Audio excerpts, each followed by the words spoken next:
It's good to see you. Thank you for coming to this video. So I would think that either you are a dungeon master who's thinking about running Tomb of Annihilation, you are some kind of one of my several stalkers, I'm guessing, or the YouTube algorithm is just crazy and has decided that you, for whatever reason, would love this video.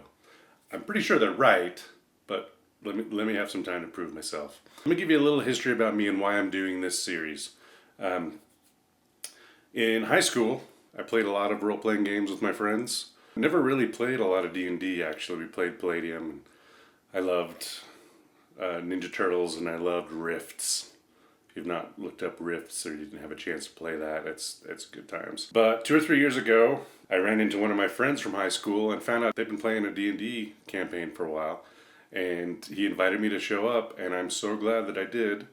It was like an every other week thing for a while, a couple times a month maybe.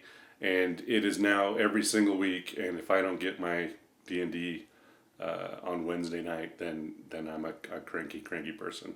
So the Dungeon Master we had when I started with this new group had built this homebrew, just amazing campaign. Like I was just blown away by how detailed and creative and unexpected and connected it all was.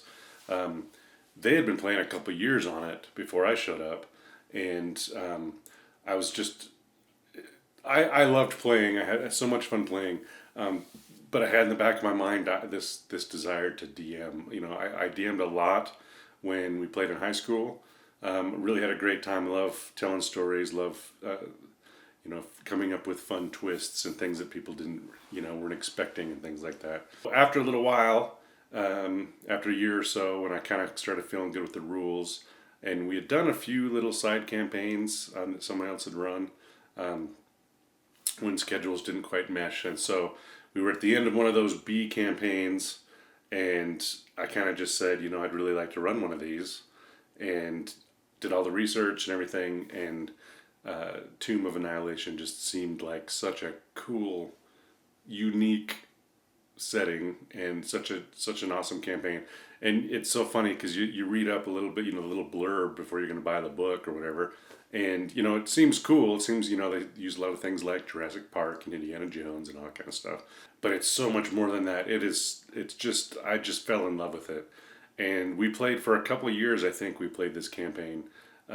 And during that couple of years, I spent so much time preparing and researching and reading and rereading and listening to, videos on YouTube, and just had so much fun immersing myself in it. I was pretty obsessed.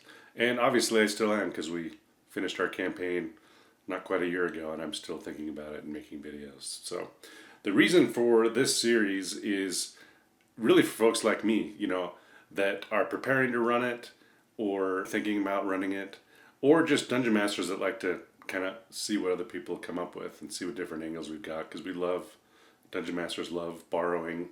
We love idea starters we can kind of make our own, and that's what this is all about. If I was driving somewhere, I would put on a playlist on YouTube or something, somebody talking through all the areas and stuff. So really what I'm saying is there's a ton of existing Tomb of Annihilation content that is awesome, and I'm going to link them down here, and I'll probably refer to them whenever I remember it. There's several of them that go through each area.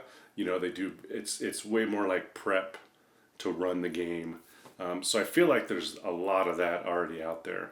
So what I think I'm going to do on this channel, other than become a YouTube superstar and make millions of dollars, is kind of give you ideas on how I ran it, some things that I changed that you might think about changing, give you experiences on how it worked out in my campaign. That I really love. There were several people that I listened to that had different recaps, and this is what I planned, but this is what my players did, which I think is hilarious and awesome. So I'm going to talk about stuff like that.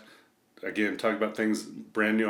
There's a lot of new kind of ideas and content that I added in here that I think helped bring it together. There's so many points of interest in this campaign. All these different power struggles and different interests and possibilities and things like that I don't think a player could ever really catch all of that. Like I want them to catch all the little details, right? I felt like it was my duty to figure out ways to help them see all those things and illustrate a little louder, maybe a little clearer, and a little more in an entertaining way of what is all included in this adventure and what's all behind the scenes. So that's kind of the idea about this video series, the Tomb of Annihilation, but better. I don't claim to be the smartest on all the rules. I don't claim to be for sure the best storyteller.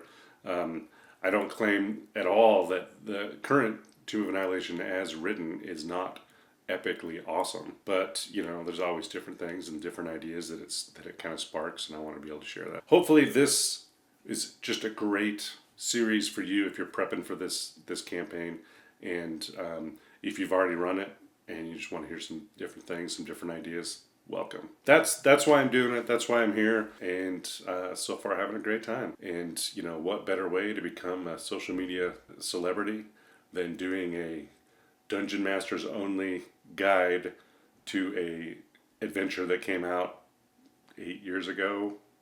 Yeah, this is it. This is my ticket to the top, baby. Let's start off by kind of a session 0. This is what I did with my players. I wanted to give them some ground rules on what to expect. We've been playing lots of different campaigns, and I wanted to make sure this campaign felt different. I wanted to make sure it felt scary. I wanted to make sure it felt like there were lots of stakes involved.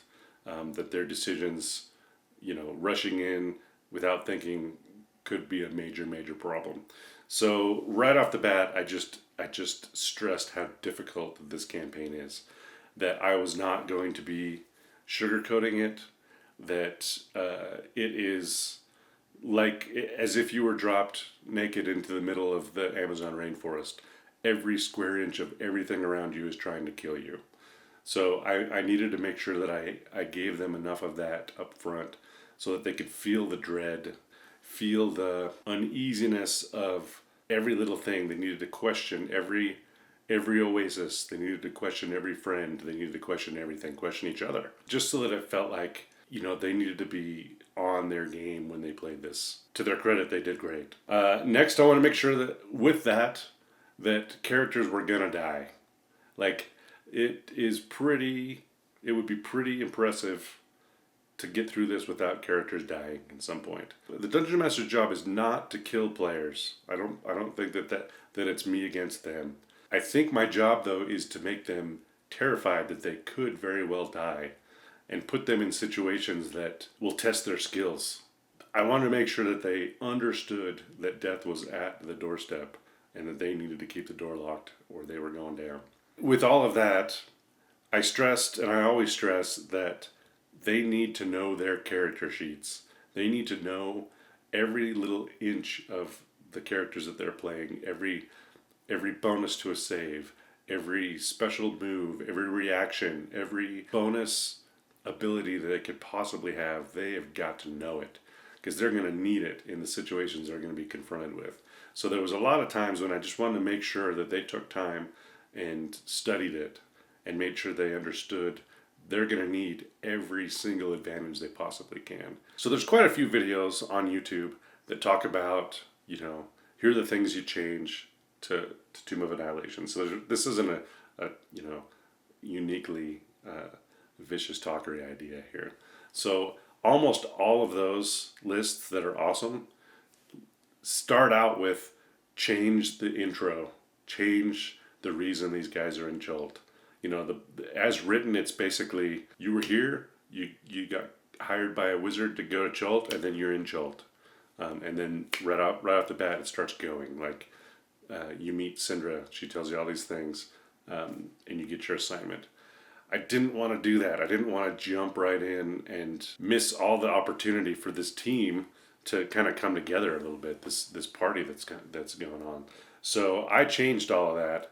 They met. We opened in a boat going towards Chult, but one of the things I did as my players were building their characters was I made sure that they had some kind of reason to be going to Chult.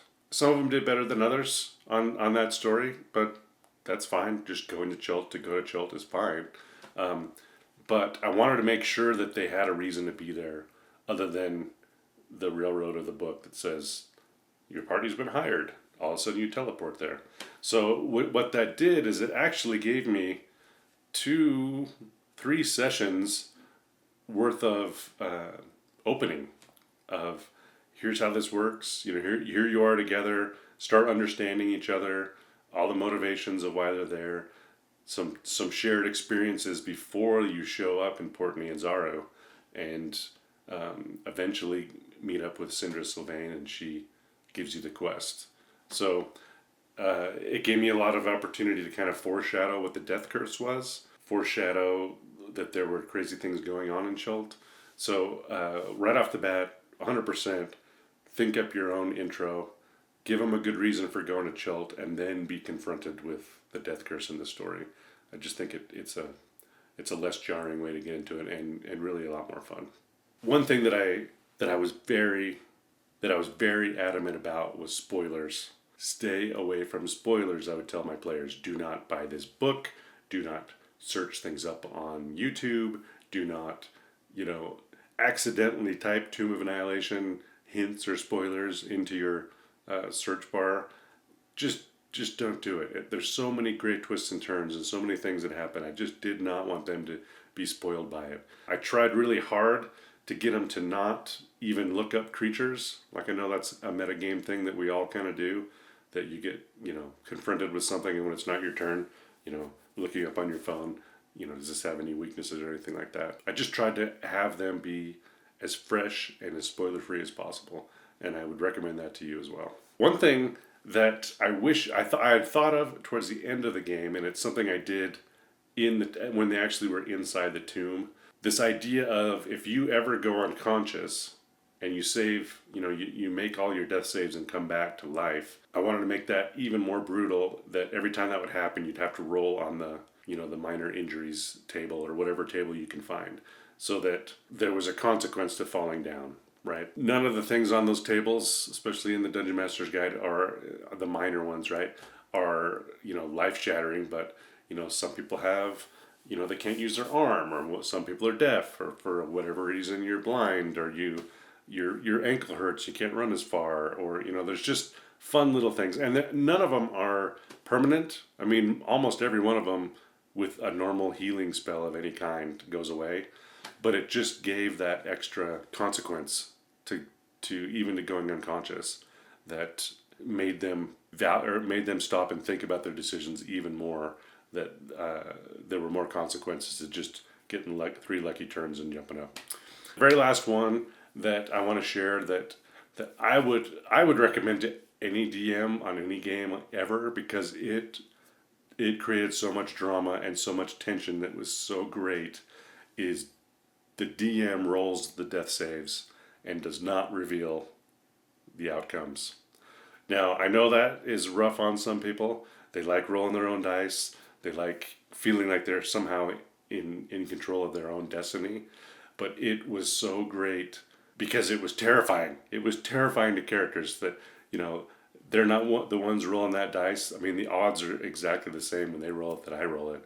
But not knowing was just terrifying to them. And I love the metagame of it. It kind of took out the metagame of, okay, how many death saves have you succeeded on? 2?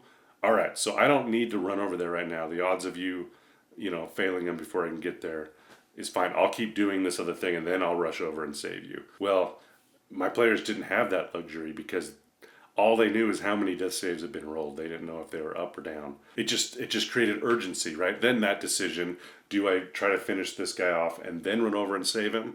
Maybe I've got time to do that.